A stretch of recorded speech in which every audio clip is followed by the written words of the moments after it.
kehidupan di Madinah tidak aman. Dalam beberapa hari, setelah kedatangan Rasulullah Shallallahu Alaihi Wasallam di Madinah, suku-suku penyembah berhala di sana mulai tertarik kepada Islam dan kebanyakan dari mereka masuk Islam. Beberapa orang, yang dalam hatinya tidak tertarik, ikut masuk juga. Dengan demikian ada segolongan yang menggabungkan diri, tetapi dalam hati mereka itu bukan Muslim. Anggota-anggota golongan itu menjalankan segi peranan yang gelap dan jahat dalam sejarah berikutnya. Beberapa dari mereka menjadi Muslim yang mukhlis. Orang-orang lainnya tetap tidak bersungguh-sungguh dan terus-menerus berbuat curang terhadap Islam dan kaum muslimin. Beberapa lainnya sama sekali tidak mau menggabungkan diri. Tetapi, mereka tidak dapat bertahan terhadap pengaruh agama baru yang kian berkembang itu. Maka itu mereka pindah dari Madinah ke Mekah. Madinah menjadi kota muslim. Di kota itu ditegakkan rukun ibadah kepada Tuhan Yang Maha Esa. Tidak ada kota kedua di dunia pada waktu itu yang dapat mengemukakan pengakuan serupa itu.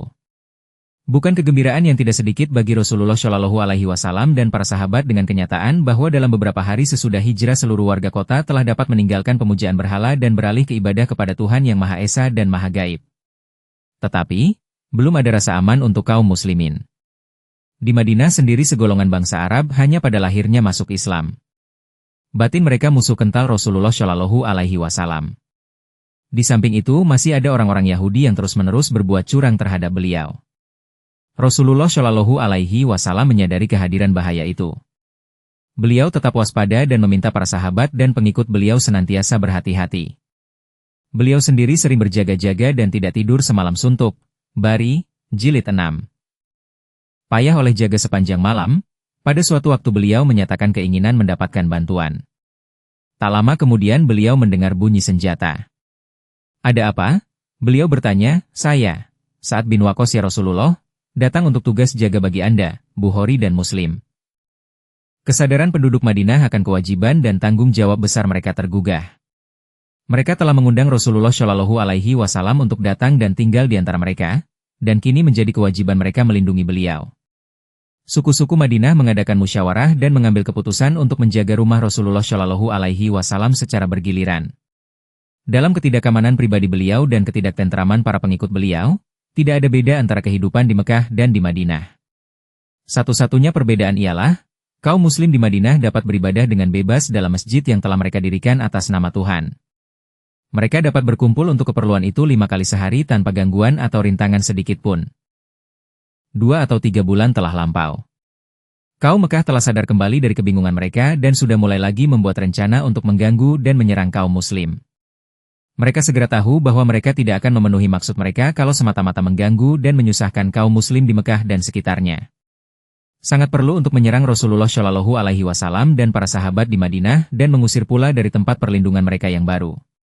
Untuk tujuan itu mereka berkirim surat kepada Abdullah bin Ubay ibnu Salul, kepala kabilah di Madinah yang, sebelum Rasulullah Shallallahu Alaihi Wasallam datang ke sana, telah diterima sebagai Raja Madinah oleh semua golongan.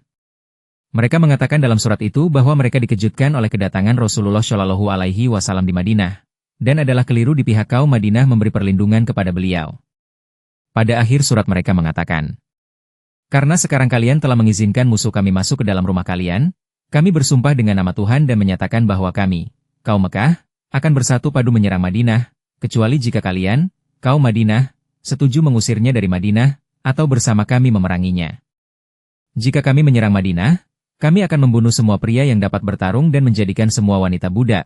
Abu Daud, Kitab Al-Horoj. Abdullah bin Ubay ibnu Salul berpikir bahwa surat itu merupakan anugerah Tuhan. Ia bermusyawarah dengan beberapa orang munafik Madinah dan membujuk mereka bahwa, apabila membiarkan Rasulullah Shallallahu Alaihi Wasallam hidup di Madinah dengan aman dan damai, berarti mengundang permusuhan kaum Mekah. Oleh karena itu, sebaiknya mereka memerangi Rasulullah Shallallahu Alaihi Wasallam, walaupun sekedar untuk menyejukkan hati kaum Mekah. Rasulullah Shallallahu Alaihi Wasallam mendapat kabar ihwal ini. Beliau menjumpai Abdullah bin Ubay ibnu Salul dan berusaha meyakinkannya bahwa tindakan serupa itu akan merupakan tindakan bunuh diri.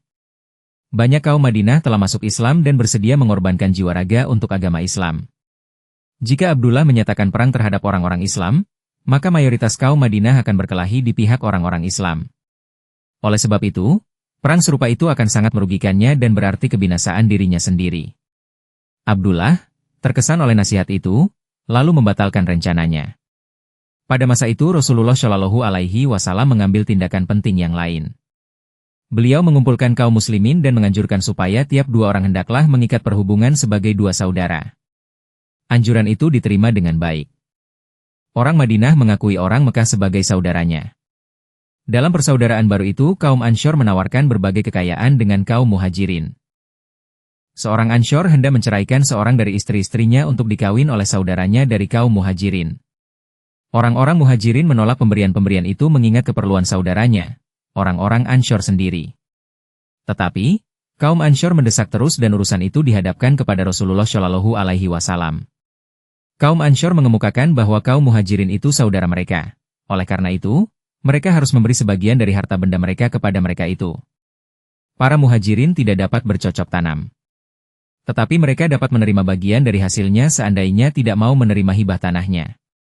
Para Muhajirin menolak dengan ucapan terima kasih atas pemberian yang royal dan sukar dipercaya ini, dan mereka lebih menyukai menggeluti usaha mereka sendiri, berniaga. Banyak orang Muhajirin menjadi kaya lagi. Tetapi kaum Ansyar tetap bersedia menyerahkan sebagian kekayaan mereka kepada kaum Muhajirin. Seringkali terjadi bila seorang anak Ansyar meninggal, anak-anaknya membagi warisan peninggalan orang tua mereka kepada saudara-saudara mereka dari Mekah. Beberapa tahun lamanya kebiasaan ini berlaku hingga akhirnya Al-Quran menghapus kebiasaan ini dengan ajarannya mengenai pembagian warisan, Bukhari dan Muslim.